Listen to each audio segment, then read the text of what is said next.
నమస్తే శ్రీ గురుభ్యో నమః శ్రీమాత్రే నమః. శ్రావణం అనగానే వరలక్ష్మి వ్రతం చేస్తున్నాం.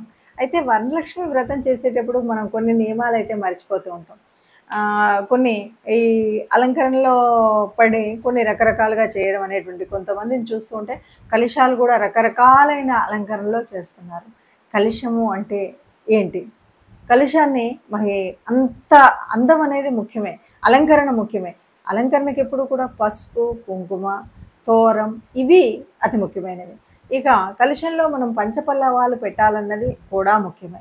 కానీ కలశంలో మీరు ఏం వేస్తున్నారన్నది అది చాలా ముఖ్యం. చాలామంది 4 బియ్యం గింజలు వేసేసి అందులో 2 నాణ్యాలు వేసేసి పైన టెంకాయ పెట్టేసి ఆ మీద ఒక బ్లౌజ్ పీసు ఇలా పెట్టేసి ఇది కలశం అంటున్నాం. ఇలా చేయడం అనేటువంటిది కలశం కాదు.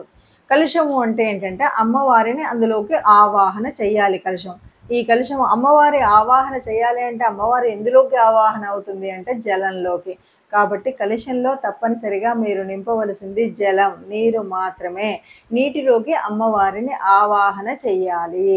అప్పుడే కలశం ఏ పూజ చేసినా ఏ వ్రతం చేసినా కూడా కలశంలోకి మధ్యలో మనము ఆ జలాన్ని నింపి ఆ తర్వాత పంచపల్లవాలను పెట్టి ఆ తర్వాత పైన మనము పరిపూర్ణమైనటువంటి ఆ పూర్ణ ఫలాన్ని టెంకాయను పెట్టి ఆ తర్వాత జాకెట్ పేసి పెట్టుకొని మనం పువ్వులు అలంకరించుకొని తోరణం కట్టుకొని కంఠానికి మాల అలంకరించుకొని బొట్లతో ఓంకారం, స్వస్తిక్ ఇవన్నీ మనం చేయాలి.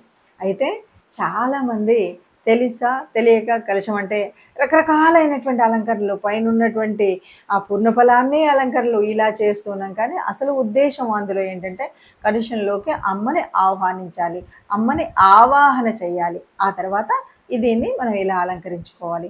ఇది కాకుండా మనం ఏదో చెంకీలు పెట్టేసి ఇంకేదో పెట్టేసి ఆ మధ్యలో వేవు గిందెలు, ఎందుకంటే జలం అయితే పడిపోతుంది, ఆ నీళ్లు రెండో రోజు తీయకపోతే ఈ ప్రాబ్లం వస్తుంది, ఇలాంటివన్నీ ఆలోచించి రకరకాలుగా కొత్త కొత్త విధానాలు కాకుండా అసలైనటువంటి కలుష విధానాన్ని మాత్రం పాటిస్తే ఇది, ఎందుకంటే అమ్మ అందులో ఆవాహన అవుతుంది కాబట్టి మనకి పరిపూర్ణమైనటువంటి ఫలితాన్ని ఇస్తుంది.